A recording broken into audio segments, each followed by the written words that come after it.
डरा दो कि अरे भाई तुम्हारा सेक्युलरिज्म खत्म हो जाएगा। उसको नहीं लग रहा, उसको जा जाके बोलो नहीं तू डरा हुआ है, तुझे पता नहीं है पर तू है। सेक्युलरिज्म की डेफिनेशन इतनी हिली हुई क्यों है? सेक्युलरिज्म कब होता, मतलब मोदी को आप नॉन कम्युनल या सेक्युलर कब मानते? उसको टोपी लगा के राम मंदिर जाना चाहिए था। भेड़ चराने वाला था, भेड़ चराने जंगल जंगल में जाता था, तो आसपास में किसान विसान अपना खेती वेती कर रहे हैं और लोग भी चरा रहे हैं, तो उसको उंगली करने मजा आता था, तो चिल्लाया कि भेड़िया आ रहा, भेड़िया आया, तो लोग बचाने के लिए आ गए।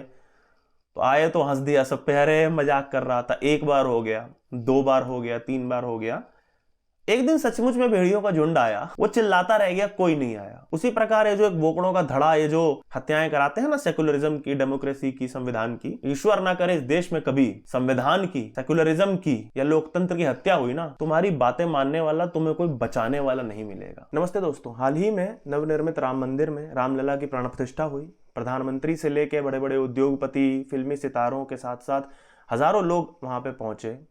देश के करोड़ों लोग इस चीज से इन्वॉल्व थे। अपने घरों में झंडे लगा के, भजन कीर्तन करके, शोभा यात्रा निकली, भंडारे हुए, तमाम तरीके से लोग किसी ना किसी तरह वर्चुअली या डायरेक्टली राम मंदिर और प्राण प्रतिष्ठा के इवेंट से जुड़े।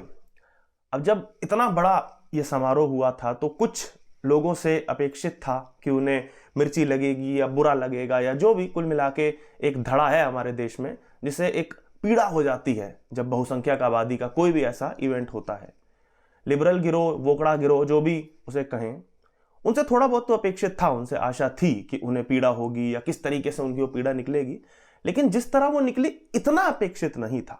कुछ वो हद से आगे निकल गए, जैसा कि वो साल दर साल करते आए हैं। तो इस वीडियो में उसी को लेकर चर्चा करेंगे, और जैसा कि आपने थंबनेल में, टाइटल में पढ़ा होगा कि मैं बताऊंगा कि किस तरह ये लोग आने वाले लोकसभा चुनावों में भाजपा को पूर्ण बहुमत, क्या 300 प्लस सीटें दिलवाने वाले हैं एक बार पुनः। अगर आप चैनल पे पहली बार आए हैं तो चैनल सब्सक्राइब करना ना भूलें। अगर वीडियो अच्छा लगे तो लाइक अवश्य करिएगा और साझा करना ना भूलिएगा। वैसे तो सोशल मीडिया पे कई, जैसे आम लोग, ये आलोचना कर रहे थे, तमाम तरीके की बातें लिख रहे थे जो इस इवेंट से खुश नहीं थे। आलोचना के साथ साथ इलॉजिकल यानी कुतर्की भी हो जाते हैं। जैसे अपनी इस वीडियो में पत्रकार आरफा शेरवानी ने कहा कि, मतलब उन्होंने इसी बात पे जोर दिया कि सेकुलरिज्म खत्म हो गया है, लोकतंत्र की हत्या हो गई है, संविधान की हत्या। जैसा कि आप जानते हैं पिछले एक दशक से लोग संविधान की हत्या करा रहे हैं, लोकतंत्र की तो हत्या हर रोज ही लगभग हो जाती है, और सेकुलरिज्म की भी इन्होंने कराई। इसी चीज पे इनका पूरा वीडियो फोकस था।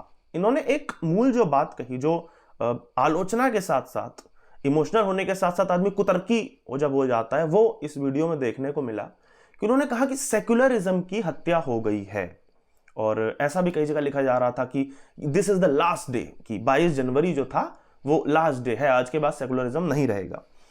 तो इनसे ये प्रश्न होना चाहिए कि मतलब कैसे हत्या हुई? हिंदुओं की भूमि थी, उन्होंने वहां पे अपना मंदिर बनाया, ऐसे ही नहीं बना लिया। न्यायालय में दशकों केस चला, उनके हक में फैसला आया, उन्हें जमीन मिली, उन्होंने मंदिर बना लिया। अगर मुसलमानों के हक में फैसला आता तो वहां मस्जिद बनती, वो भी तो अपना मामला लड़े थे ना। ऐसा तो नहीं ना कि एक मुश्त जो है कोर्ट ने ये निर्णय दे दिया कि नहीं नहीं इन्हीं की है, वो अपना मामला लड़े, हार गए। तो इसमें सेकुलरिज्म की हत्या कैसे हो गई? दूसरा जो ये कह रहे थे कि 22 जनवरी को बहुत कहा जा रहा था, ट्वीट आ रहे थे तमाम की ये अंतिम दिन है, बस आज भारत सेकुलर, आज लास्ट रहा है, कल से सेकुलर नहीं रहेगा। पता नहीं इनके मस्तिष्क में क्या चल रहा था जब इन्होंने ये बोला, ये लिखा कि भाई आज के बाद, कल से, मतलब 23 तारीख से जो नॉन हिंदूज हैं, मुसलमान हो गए, फारसी, ईसाई, सबको बाहर निकाल दिया जाएगा उठा करके देश से। कहाँ, मतलब इंडियन ओशियन में फेंक देंगे, क्या कर देंगे, बंगाल की खाड़ी में फेंकेंगे? किस तरीके की सोच है ये? आज हफ्ता भर होने आया भाई, अब तक तो मुझे कुछ बदलाव लगा नहीं। पूछे इनसे जाकर के अब कोई कि क्या हुआ, क्या बदलाव आ गया 23 तारीख से? तो ये वही है 10 साल से जो एक चला आ रहा है ना कि फियर मॉन्गरिंग करो, डरा दो कि अरे भाई तुम्हारा सेकुलरिज्म खत्म हो जाएगा। अगले आदमी को लग भी नहीं रहा, अगर वो मुस्लिम समुदाय का है, उसको नहीं लग रहा, उसको जा जाके बोलो नहीं तू डरा हुआ है, तुझे पता नहीं है पर तू है। वही जो एक मीम चलता है ना, उस तरीके की चीज। एक और पीड़ा नई सामने आई थी, कुतर्क सामने आया था कि प्रधानमंत्री इस फंक्शन में क्यों गए भैया? मतलब ये तो कम्युनल हो गए वहां जा, कैसे कम्युनल हो गया एक प्रधानमंत्री जो सनातन धर्म में पैदा हुआ, उसके बाद वो प्रधानमंत्री बना और उसके बाद भी वो अपना राजधर्म ही निभा रहा है, तो कम्युनल कैसे हो गया? राजधर्म क्या कहता है? राजधर्म एक प्रधानमंत्री का कि अपनी जनता के लिए वो काम करे, सिंपल बात। उस जनता में वो 100 करोड़ लोग भी आते हैं, जो हिंदू हैं उनका वो राम मंदिर है, वहां जाके वो कम्युनल कैसे हुआ? अब आते हैं कि राजधर्म एक प्रधानमंत्री का एक प्रधानमंत्री के रूप में क्या है? वो ये है कि अपनी जनता को वो रोटी कपड़ा मकान जो बेसिक चीजें होती हैं गवर्नमेंट डायरेक्टली या इनडायरेक्टली प्रोवाइड कराए। तो क्या उस व्यक्ति ने 10 वर्षों में अपना राजधर्म नहीं निभाया है? वो आपको पता चल जाएगा। पीएम आवास योजना हो, पानी देने से लेके बिजली देने से लेके बैंक खाते खुलवाने और शौचालय बनवाने तक। वो शेखर गुप्ता ने बताया था ना अपने 2019 की वीडियो में, वो एक तरीके से कन्फेशन किया था उन्होंने कि भैया हमने उन चीजों को नजरअंदाज किया, लोगों को मिला था, वो सब लोगों को घर मिले थे, शौचालय मिले थे, तभी उन्होंने वोट दिया। मूर्ख तो है नहीं जनता। आप हो सकते हैं ये लिबरल गिरोह जिनको ऐसा लगता है शुतुरमुर्ग की तरह अपनी मुंडी डाल के बैठे हो जमीन में। तो जब वो व्यक्ति अपने सारे राजधर्म एक प्रधानमंत्री के रूप में निभा रहा है तो ये भी एक राजधर्म का हिस्सा है। 100 करोड़ लोग, 100 करोड़ हिंदू उससे चाहते थे कि वो वहां जाए तो वहां गया। तो ये सांप्रदायिक, ये कम्युनल कैसे हुआ? प्रधानमंत्री के रूप में वो कम्युनल तब लगता जब वो व्यक्ति कह देता कि भाई देखो ऐसा है, जो मकान बन रहे हैं ना पीएम आवास योजना से, ये खाली हिंदुओं को मिलेंगे, मुसलमानों को नहीं मिलेंगे। इसमें से पानी वानी जो मिल रहा है, बिजली जो जा रही है, ये सब काट दो। तब आप उसको कहते कि ये कम्युनल प्रधानमंत्री है, ये एक ही वर्ग का प्रधानमंत्री है। मंदिर जाने से वो चीज कम्युनल कैसे हो जाती है? वो हिंदू है और एक हिंदू हिंदू मंदिर में जा रहा है, तो ये चीज सांप्रदायिक या कम्युनल कैसे हुई? ये तो उल्टा सही है ना। सीधा एक आदमी है जो हिंदू हिंदू मंदिर में जा रहा है। प्रॉब्लम ये है कि आपको उल्टा देखने की आदत पड़ी थी 75 वर्षों से।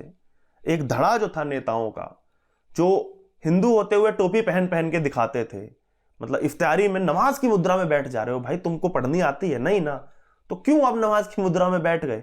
वो छल करना हुआ ना जनता के साथ, उसको धूर्तता कहेंगे। तमाम तरीके की फोटो आई हैं, अखिलेश यादव हो या केजरीवाल हो। केजरीवाल का तो एक था, वो बैठे हुए ऐसे करके, अरे भाई क्या तुम्हें नमाज पढ़नी आती है? नहीं तो तुम ऐसे क्यों बैठे हो? ओवैसी ऐसे बैठे तो मैं मानूंगा, सीधी सी बात है भाई, वो मुसलमान है, वो मुसलमान की अपना कर रहे हैं आराधना जो भी है, तुम क्यों बैठे हो? आप इफ्तारी में गए हो, चलो मैंने मान लिया तुम्हें तुष्टीकरण करना है, तो तुम नॉर्मल कपड़े अपना जो तुम रोजमर्रा के पहनते हो, पैंट शर्ट, केजरीवाल जी तो बहुत बढ़िया बढ़िया शर्ट्स पहनते हैं, वैसी वाली वही पहन के जाते ना। आप तब धूर्त हैं जब आप उन्हें दिखाने के लिए उस तरीके की पोशाक पहन के जा रहे हैं।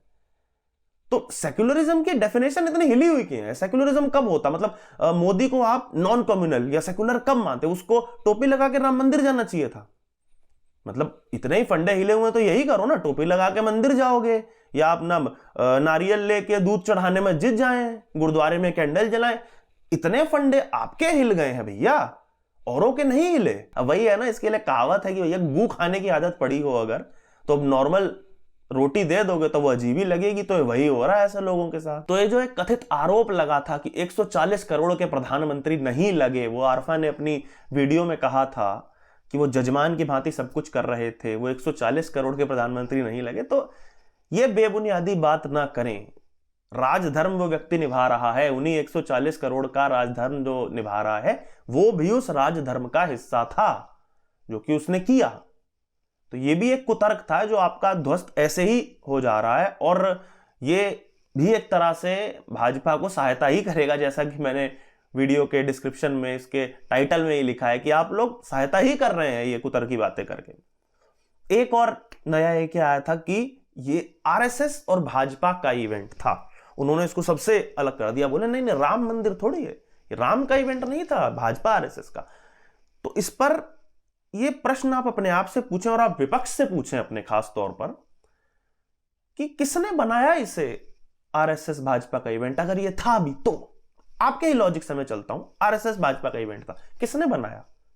आरएसएस ने तो बोला नहीं कभी, भाजपा ने तो बोला नहीं कि भाई हमारा, वो तो सदा से कह रहे हैं भैया राम का मंदिर है, हिंदुओं का मंदिर है, राम का इवेंट है। उन्होंने तो अपने प्रशंसकों से, अपने वोटर से गाली खा रहे हैं वो लोग, और तमाम विपक्षियों को, चाहे वो कांग्रेस हो, सपा हो, सीपीआई हो, सबको वो उन्होंने निमंत्रण भेजा, वो नहीं आए। अखिलेश यादव ने कहा मैं तो जानता नहीं, कांग्रेस ने भी नकार दिया। मंदिर की ओर से तो सभी को न्योता था, आप वहां क्यों नहीं गए? विपक्ष वहां क्यों नहीं गया? क्यों? आप अपने पॉलिटिकल अलाइनमेंट के कारण, अपने पॉलिटिकल स्टैंड के कारण वहां नहीं गए। तो अगर किसी ने इस आरएसएस भाजपा का इवेंट बनाया तो वो आप थे। आप वहां चले जाते भाई, सारी पार्टियां वहां दिखती, कांग्रेस भी दिखती, सीपीआई भी दिखती, सपा दिखती, ममता दीदी की पार्टी, सब दिखते ना, तो नहीं लगता। जो ये आरोप लगा रहे हैं उनसे पूछा जाए कि अगर ये सारी पार्टियां वहां चले जाते तो भी क्या आप लोग इसे आरएसएस भाजपा का इवेंट कहते? नहीं ना। तो अब पूछिए अपने आप से प्रश्न, और विपक्ष से पूछिए कि भाई क्यों बना दिया आरएसएस भाजपा का इवेंट। और एक और चीज है, ये पहला इवेंट नहीं है। इसमें तो चलो आप कह दोगे कि क्यों जाते, ये तो राम कथा, हर आदमी अगर नहीं, जो हिंदू धर्म में नहीं मानता क्यों जाए। ठीक है, संसद तो सबकी थी, नई संसद, नया संसद का जब उद्घाटन हुआ वो तो सबकी थी, उसको क्यों बॉयकॉट किया भैया? उसमें क्या कारण थे? तो कुल मिला के जो लॉजिक चलता है ना कि मोदी की आलोचना ने देश की आलोचना नहीं हो, तो बिल्कुल सही बात है। मोदी की आलोचना अलग बात है, देश की आलोचना अलग बात है, लेकिन उसे मिलाया किसने है ये विपक्ष सोचे, और विपक्ष से ही पूछा जाए कि भैया उसने तो कभी ऐसा नहीं बोला, आप उसे फुल टॉस दे रहे हो ये करके। मोदी और देश आप इसको मिला दे रहे हो, जैसे कि मोदी और हिंदू धर्म आपने दोनों को मिला दिया। वो तो राम का इवेंट था, आप राम के नाम पे जाते, हम वहां जाते कैमरा पे बोल देते हम नहीं आए मोदी आरएसएस के लिए, हम राम के लिए आए हैं। नहीं, आप नहीं गए, क्यों? ये आपका पॉलिटिकल बायस था। तो इसी तरह फुल टॉस देते रहो, छक्के खाते रहोगे हर बॉल पे। हर इवेंट को आरएसएस भाजपा का इवेंट बनाते रहो, चाहे वो राम मंदिर हो, संसद हो, कोई भी हो। अब संसद से इतनी समस्या थी, नहीं जाते ना, फिर अगले सत्र में क्यों आ गए? नई संसद में बैठ क्यों गए? बोल देते तो आरएसएस भाजपा की संसद है, नहीं आएंगे इसमें। तो इससे आप किसका फायदा कर रहे हैं, किसका नुकसान कर रहे हैं, आपको खुद पता है। ऐसे इवेंट्स को, राम मंदिर जैसे महत्वपूर्ण इवेंट को आपने आरएसएस भाजपा का इवेंट बोल के अपने पैर पे कुल्हाड़ी मारने से अधिक कुछ नहीं किया। अगला बिंदु आता है रवीश का एक वीडियो। रवीश ने एक वीडियो बनाया था, उसमें इन्होंने तो मतलब भगवा झंडे लगाने के ऊपर जो लोग लगा रखे थे, उसमें गाड़ी में बैठ के निकल गए थे ये कि भाई हम देखने निकले कि दिल्ली की कौन सी सोसाइटी सजी है, लोगों ने झंडे लगाए हैं, ये वो कुल मिला के उस चीज को इन्होंने आरएसएस वीएचपी उस सब से जोड़ दिया। एक लाइन बोली है इन्होंने कि साफ देखकर पता लग रहा था कि कौन सी बिल्डिंगों में झंडे अपने आप लगे हैं, कहां जबरदस्ती लगवाए गए हैं। पता नहीं भैया कौन सी दिव्य दृष्टि है इनके पास कि इन्हें भगवा ध्वज लगा देखकर पता लग गया कि ये वाला आरएसएस ने लगवाया है या वीएचपी ने लगवाया है। और जोक सपाट, ये आपका शुतुरमुर्ग होना दिखाता है, ये आपका वैसा ही एक अनभिज्ञ होना, या प्रत्यक्ष रूप से जो चीज सामने दिख रही है उसे भी स्वीकार ना करना, ये आपका मानसिक दिवालियापन, अंधापन दर्शाता है। आप ये स्वीकार ही नहीं कर पा रहे हो कि एक सामान्य आदमी एक इतने बड़े समारोह से, इवेंट से प्रसन्न होके अपने घर के बाहर भगवा ध्वज लगा सकता है, शोभा यात्रा में शामिल हो सकता है, मंदिर में जागरण जगराता कर सकता है, भंडारा कर सकता है, कुछ भी कर सकता है। इतने आप या तो आप अनभिज्ञ हैं, वही बात है, या फिर आप धूर्त हैं, दो ही बातें हो सकती हैं। इस वीडियो में मतलब वो इस तरीके का क्लेम कर रहे हैं, उनके कहने का यह अर्थ था कि जितने भी सोसाइटियों में सब लगे हैं तो आरएसएस भाजपा करा रही, इसमें आम लोग नहीं कर रहे। फिर बोलते हैं कि ईवीएम हैक हो गई। ये वही उसी तरीके का एकदम एटीट्यूड है ना, कि आप इस बात को पचा ही नहीं पा रहे कि दिन का 200, 400, 500 रुपए कमाने वाला वो रिक्शे वाला अपने रिक्शे में भगवा ध्वज लगा के चल रहा है, तो उसकी अपनी आस्था हो सकती है, उसकी अपने राम, अपने आराध्य के प्रति उसकी प्रेम हो सकता है, उसका भक्तिभाव हो सकता है। आप नहीं स्वीकार कर पा रहे, आप कह रहे हो अरे तू तो गरीब है ना, तू गरीब है, तू धार्मिक कैसे हो, तू हटा ये झंडा। अब ये तो आप कह नहीं सकते, अब आप क्या कह देते हो, इससे आरएसएस ने लगवाया है, वीएचपी ने लगवाया है। अब एक एक दुकान वाले, एक एक खोमचे वाले, ठेले वाले से जाकर वो पूछ नहीं सकते ये, बट वही है, जितनों से आप पूछोगे आपको बता देंगे। बिल्कुल ये वैसा ही है जैसे विपक्ष जो है, विपक्ष का एक धड़ा आपने देखा होगा, पिछले दशक भर से हार रहे हैं हर चुनाव, चाहे वो राज्य का हो, विधानसभा चुनाव हो, लोकसभा चुनाव में तो हार ही रहे हैं, पंचायत चुनाव तक हार जाते हैं। ईवीएम की गलती है भैया। वो ये बात पचा ही नहीं पा रहे कि लोगों ने भारतीय जनता पार्टी को, मोदी को वोट दे दिया, वो नहीं पचा पा रहे। वैसे ही जैसे इस वीडियो में ये भाई साहब ये नहीं पचा पाए कि कोई अपनी मर्जी से, अपनी आस्था है उसकी, तो वो अपने घर के बाहर भगवा ध्वज लगा सकता है। इसे मैं शुतुरमुर्ग होना ही कहूंगा, इससे अधिक कुछ नहीं। बड़े बड़े रवीश जी के फैन आ जाते हैं कमेंट सेक्शन में, उनके पास 30 साल का अनुभव है, तूने पास करे भाई 30 साल के अनुभव के बाद वो आदमी इतना डिकोड नहीं कर पा रहा। सोचो कितना मानसिक दिवालिया है तुम्हारा ये जिसके तुम फैन बॉय बने बैठे हो, पूछो जाके उससे कि आपको भाई समझ ही नहीं आ रहा। 2019 में आपको नहीं नहीं किसने वोट दिया है भाई, सब ईवीएम का है। ठीक है भैया, अगले में भी वही है ना, मैं वीडियो में वही बता रहा हूं, तुम लोग जिताओगे, तुम लोग दिलवाओगे पूर्ण बहुमत, आप लोग स्टार प्रचारक हैं। अब इसके पीछे दो ही चीजें हो सकती हैं, जैसा कि मैंने बताया, या तो आप शुतुरमुर्ग हो, अपनी मुंडी जमीन के अंदर डाल के बैठे हो, आपको देखना ही नहीं है जो हो रहा है, सब कुछ आपको लग रहा है कोई पार्टी करा रही है, या दूसरा आप धूर्त हैं, आपको पता सब है, आपको पता ये सब ऑर्गेनिकली हो रहा है, लेकिन आप अपनी जनता को, पंगु बन चुके अपने उन फॉलोअर्स को सच बताना नहीं चाहते, तो आप और बड़े धूर्त हो। फिर तो आप अपने फॉलोअर्स के साथ, अपने सब्सक्राइबर या जो भी आपके फैंस हैं उनके साथ अगर आप धोखा कर रहे हो, और आप लोग ही सहायता करेंगे, जैसा मैं बार बार कह रहा हूं। एक स्टैंड अप कॉमेडियन है, संदीप शर्मा नाम है उनका, अच्छे मतलब स्टैंड अप कॉमेडी करते हैं, उनके आप यूट्यूब पे शोज वगैरह देखेंगे तो बढ़िया करते हैं। उनका एक वीडियो मैंने देखा था 22 जनवरी का, या शायद अगले दिन मैंने वो देखा था, वो वीडियो इंस्टाग्राम पे। मैं वहां यहां लगाना चाहूंगा, आप उनकी बात थोड़ी सी ध्यान से सुने एक बार। एक चीज हुई कल कि जिसने भी भगवान श्री राम की फोटो शेयर की, उस सबको लोगों ने, बहुत सारे लोगों ने बीजेपी का कार्यकर्ता और राइट विंगर घोषित कर दिया। लेट मी अश्योर यू, ऐसे बहुत सारे लोग हैं जिनको घंटा फर्क नहीं पड़ता कि बीजेपी ने ये किया या कांग्रेस ये करती, लेकिन वो लोग अपने आराध्य को, भगवान को मानते हैं, और इतना बड़ा इवेंट हो रहा था तो उन्होंने फ़ोटो शेयर की। आप लोगों को गिल्ट देना बंद करिए, ठीक है? We don't owe shit to you.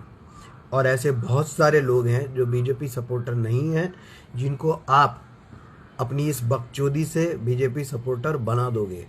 So congratulations for your stupidity and thinking that you are superior and more intelligent than everybody else around you। इस वीडियो में मुझे इस व्यक्ति की बात बहुत लॉजिकल, बहुत तार्किक लगी, और हो सकता है ये मोदी के या भाजपा के समर्थक हो या ना हो, जैसा कि उन्होंने कहा, भाई मंदिर कोई भी बनवाता, एक ऐसा भी धड़ा है जी, मंदिर कोई भी बनवाता, भाजपा, कांग्रेस, टीएमसी, वो राम की आराधना करना चाहते हैं, किसी पार्टी की नहीं करना चाहते, उनके आराध्य राम हैं, और आप ये बात समझ नहीं पा रहे हो। एक धड़ा अब समझ नहीं पा रहे हो, समझना नहीं चाहते हो, मैं ये और ऐड कर दूंगा उनकी बात में। तो उन्होंने बहुत थोड़े कड़े शब्दों में कह दिया, मैं भी वही बात कह रहा हूं कि आप जो लोग नहीं भी होंगे ना भाजपा समर्थक, आप उन्हें भाजपा पे वोट डालने को मजबूर कर दोगे। वही मतलब आसान शब्दों में कहूं तो पत्रकारिता के राहुल गांधी हो तुम लोग।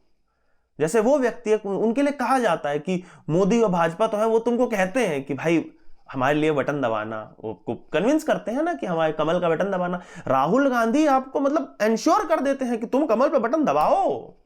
तो वो हाल आपका हो रहा है। जैसा कि एक था ना, अभी हाल ही में ट्वीट चल रहा था, हिमंता बिस्वा शर्मा असम के मुख्यमंत्री हैं, उनको प्रियंक खड़गे बोल रहे थे, उन्होंने मतलब तिनके करने लगे कि हिमंता ने एक बयान दिया था कि भैया अगर इनडिसिप्लिन या कुछ तरीके का केओस क्रिएट होता है उनकी भारत जोड़ो यात्रा के कारण, तो वो राहुल गांधी को अरेस्ट करा लेंगे इलेक्शन के बाद। तो प्रियंक खड़गे बोलने लगे कि अभी कराओ, अभी क्यों नहीं करा रहे हो। तो हिमंता ने बहुत फनी कहे या बिल्कुल विडंबना कहे, सच है भैया, उन्होंने लिख दिया कि हमको राहुल गांधी चाहिए भैया। तो वैसा ही है, ये एक धड़ा जो है वोकड़ों का, ये ऐसा ही एक राहुल गांधी निकल के आया है कि आप मजबूर करोगे लोगों को कि भैया मोदी के लिए वोट डालें। अंत में मुझे एक वो कहानी याद आती है, भेड़िया आया, एक कहानी थी, एक वो था, भेड़ चराने वाला था, वो बहुत मजे लेने की बहुत आदत थी उसको। तो भेड़ चराने जंगल में जाता था, तो आसपास में किसान अपना खेती कर रहे हैं और लोग भी चरा रहे हैं, तो उसको उंगली करने मजा आता था। तो चिल्लाया कि भेड़िया आ रहा, तो लोग बचाने के लिए आ गए। तो आए तो हंस दिया सब पे, अरे मजाक कर रहा था। एक बार हो गया, 2 बार हो गया, 3 बार हो गया। एक दिन सचमुच में भेड़ियों का झुंड आया और उसकी भेड़ों पर उसने हमला किया।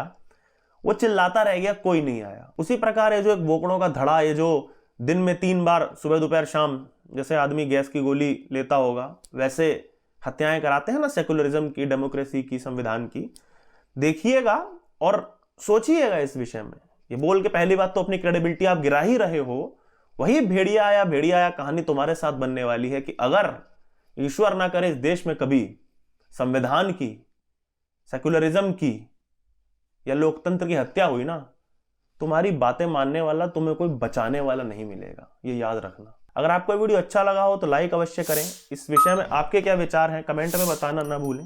साझा अवश्य करें अपने परिवार वालों के साथ, दोस्तों के साथ। और यहाँ तक अगर आपने वीडियो देखा है तो चैनल सब्सक्राइब करके बेल आइकन दबाना ना भूलें। धन्यवाद।